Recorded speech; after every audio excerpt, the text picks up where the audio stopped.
I'm Paul Murphy. I'm the Chief Information Officer at GHD. GHD is a global professional services firm operating in the fields of engineering, architecture, environmental science, and urban planning and design. The big challenge for us initially was, do we have sufficient confidence and trust in AI to be able to put it to work? From a security perspective, the clarity that we had around enterprise data protection, the degree to which access control limitations and privacy limitations follow the user, and the ability for the user's responses to then be protected in that same way was critical. The second point of trust then became one of, how do we ensure that our people are effective in their prompting and engagement with AI, sufficient to be able to get value from it? So how do they query sources?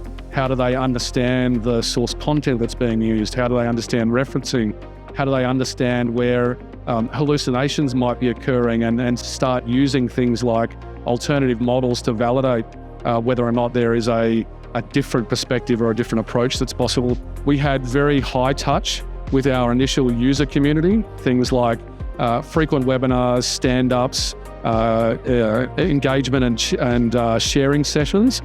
So that community-led program has now become the basis for our whole of enterprise program, where we now have in excess of 12,000 people actively involved in use of Copilot across the organisation. I think up until this point, we've seen a lot of the AI value being around personal productivity and team-based productivity. So we're seeing all of those traditional things that organisations see, faster generation of content, faster ability to review pieces of work, summarization, facilitation, all of those sorts of things.